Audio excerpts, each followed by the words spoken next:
Na arte contemporânea, é comum que as obras toquem em temas do cotidiano, histórias de vida, acontecimentos políticos, questões do nosso tempo. Se a arte visual é uma linguagem, é natural que ela também seja espaço para novos olhares sobre passado e presente. Por isso, em grandes exposições como a Bienal, surgem assuntos como meio ambiente, fronteiras e relações familiares. São maneiras de discutir e revisitar temas que fazem parte da nossa vida.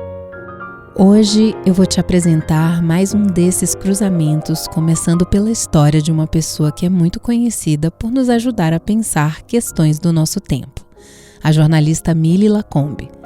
Uma história sobre algo que todos nós, cedo ou tarde, vamos enfrentar: a morte. Depois eu te mostro como esse tema e a memória da Milly tem tudo a ver com uma obra da 36ª Bienal de São Paulo. Para isso, a gente precisa voltar 15 anos no tempo.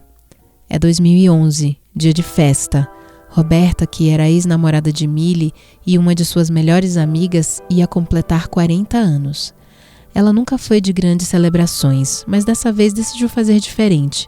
Preparou uma festa enorme, muitos amigos confirmados, música, drinks, vontade de casa cheia. Antes de começar a arrumação final, Roberta fez algo que gostava muito. Saiu para correr no parque. Na volta, receberia o buffet, os equipamentos de som e organizaria os últimos detalhes. Mas foi nesse intervalo, entre a corrida e a festa, que tudo mudou. Eu lembro, era uma sexta-feira à noite, eu estava em casa e alguém me ligou e falou: a gente não está conseguindo achar a Roberta. Essa é a jornalista Milly Lacombe, lembrando do momento em que a vida virou de ponta cabeça. O instante em que ela soube que havia algo errado com a mulher com quem tinha vivido uma história de 5 anos. Eu falei: cara, a Roberta de novo vai dar essas corridas longas, que saco. Aí eu fiquei ligando e ela não atendia. E uma coisa foi me invadindo, de desespero, mas eu tentava eu mesma negociar comigo, não aconteceu nada, imagina. Calma, não aconteceu nada. E aí, depois de 1 hora, eu recebi um telefonema da irmã dela. E eu nunca vou esquecer a voz, eu nunca vou esquecer. A Roberta faleceu, ela falou. Roberta tinha sido atropelada. De 1 hora para outra, Milly Lacombe teve que assimilar que não ia mais encontrar uma das pessoas mais importantes da sua vida. Aquilo não fez nenhum sentido para mim. Quando essa notícia me foi dada, eu lembro que eu peguei meu celular e eu atirei na parede, eu nem ouvi o final. Eu nem ouvi mais o que a irmã dela falou. E eu caí no chão de joelhos e eu comecei a berrar. Eu só berrava. Eu não sei quanto tempo eu fiquei berrando. Não era a primeira vez que Milly perdia alguém tão importante. Ela já tinha perdido o pai, mas lidou de maneira diferente nesse contexto. Meu pai morreu quando eu tinha 32 anos, mas o luto que eu vivi com a morte do meu pai não foi um luto devastador, porque eu sempre soube que ele ia embora. Ele nunca ligou pro corpo, ele foi um cara que viveu sempre na cabeça.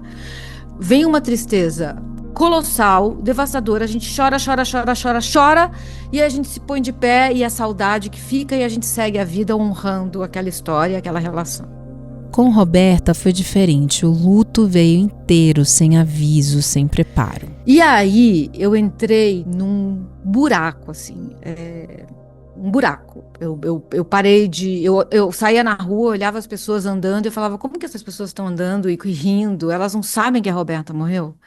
Como é que a vida continua? O sol está nascendo? O sol não deveria nascer.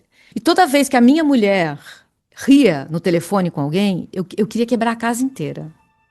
Milly só conseguia enxergar morte à sua volta, e o caminho para aceitar que o sol continuaria nascendo e que a vida seguiria foi longo. E essa travessia e a força interna que faz com que a gente seja capaz de reinventar o desejo de viver é exatamente o que nos leva de volta às artes visuais, porque é um tema que interessa muito ao artista francês Paul Tabouret.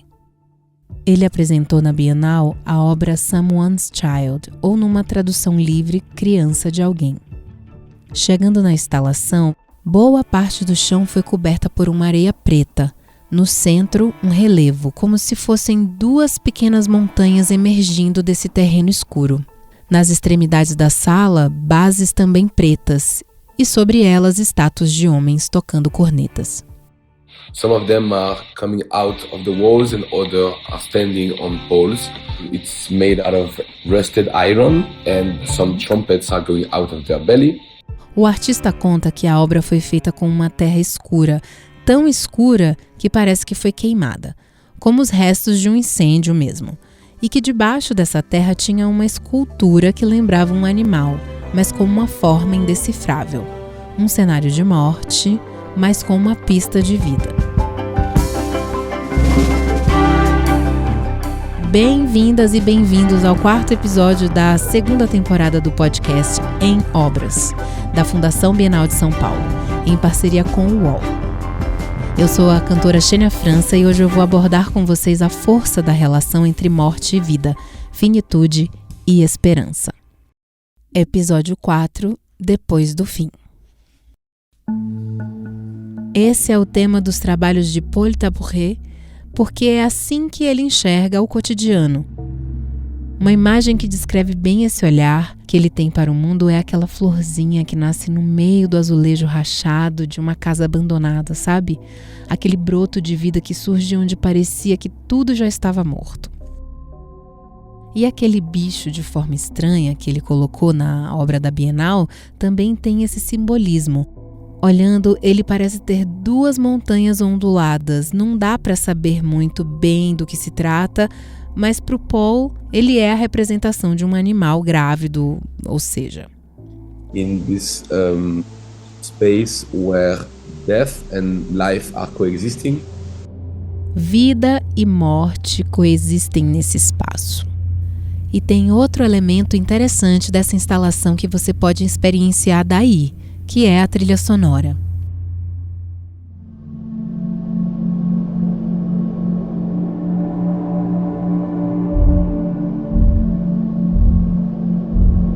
Repara nesses sons entrecortados.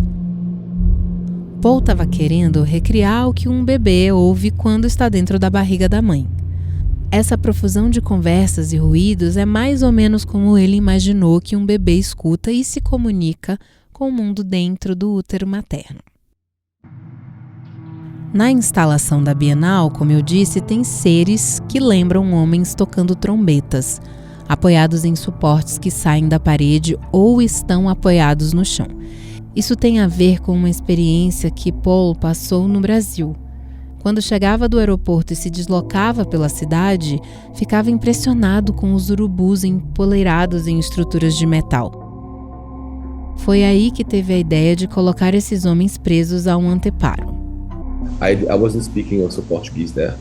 When I arrived, I was speaking English and French, and I didn't meet that many people that were speaking English in Salvador. So it was also me, myself, and my thoughts inside that residency in a country that I've never been, in a continent that I've never been also. Os trompetes que aparecem na instalação foram inspirados na Bahia. O artista fez uma residência em Salvador e logo no seu primeiro dia encontrou uma banda tocando na rua.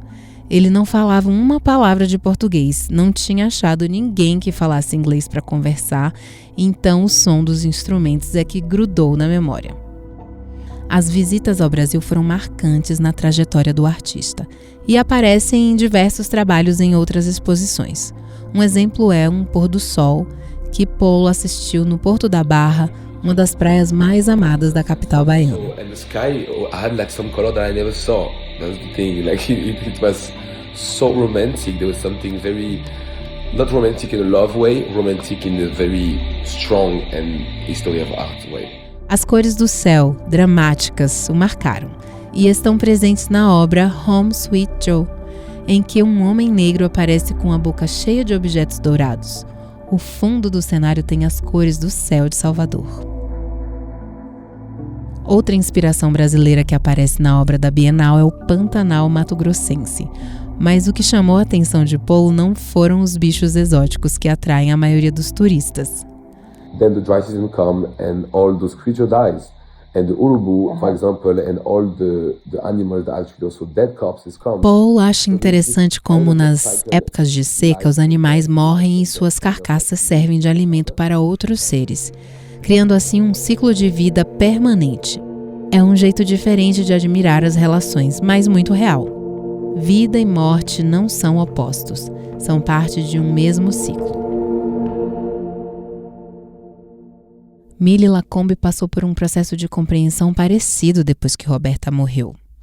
Aceita, vamos daqui. Vamos daqui com tudo que a vida tem para entregar pra gente. Todo o esplendor e todo o horror. Vamos seguir a partir daqui, porque aceitar o esplendor é também aceitar o horror. Por um tempo, Milly se boicotou.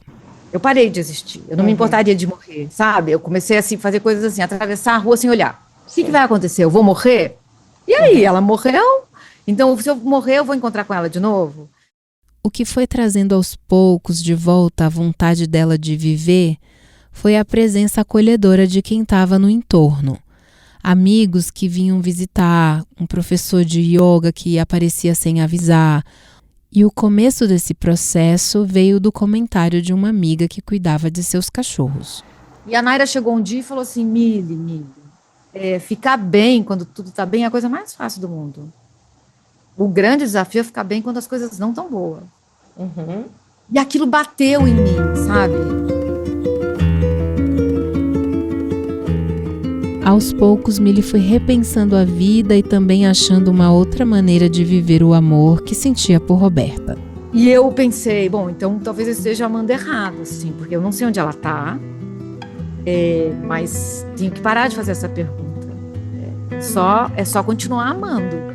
Amar é você, continuar dedicando o seu amor a essa pessoa, mesmo sem saber onde ela está. Então hoje, quando o Corinthians entra em campo, ela está lá. Sabe, quando alguém toca uma música que ela gostava, ela tá lá. Ou quando eu ouço no carro uma música que ela tocava no violão, ela tá lá.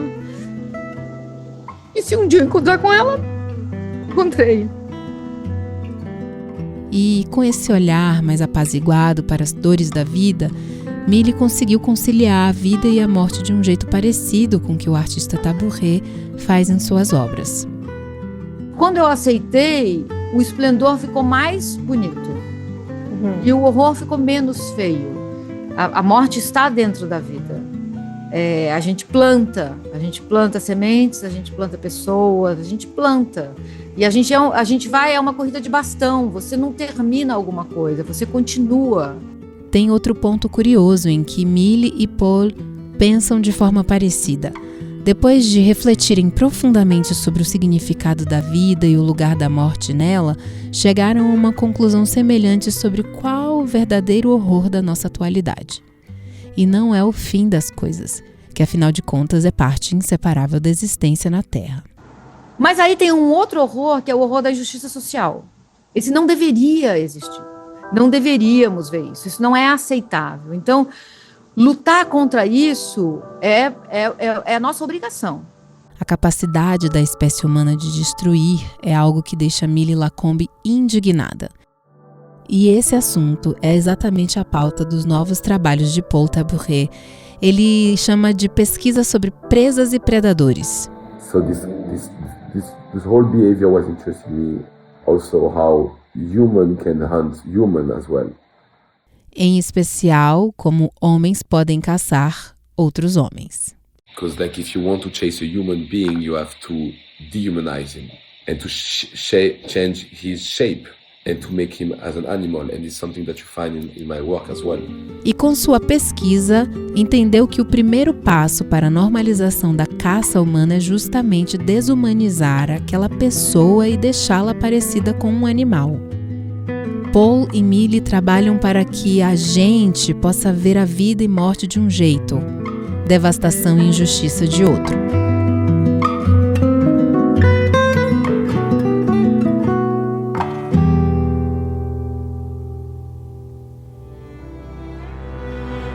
Muito obrigada por nos ouvirem até aqui. No próximo episódio, a gente vai falar de diferentes formas de se relacionar em sociedade e com a natureza. Também sobre as oportunidades que podem surgir quando a gente ilumina outros saberes. Até lá! A segunda temporada de Em Obras tem narração de Xênia França. A pesquisa, reportagem e roteiro são de Laura Mingo. O tratamento de roteiro é de Laura Kapelushnik. Coordenação de Lígia Carriel e Laura Kapelushnik. Produção executiva de Lígia Carriel. O desenho de som e montagem são de Mariana Romano. Gravação e supervisão de som de João Pedro Pinheiro. Trilha sonora da Epidemic Sound. A arte é de Yasmin Ayumi. A gerência geral é de Irineu Machado. A supervisão é de Murilo Garavello, diretor de conteúdo do UOL. O podcast é uma coprodução do UOL com a Fundação Bienal de São Paulo. Esta temporada do podcast Em Obras é um projeto realizado com os recursos do Fomento Cult SP PROAC, programa do Governo do Estado de São Paulo, por meio da Secretaria da Cultura, Economia e Indústrias Criativas.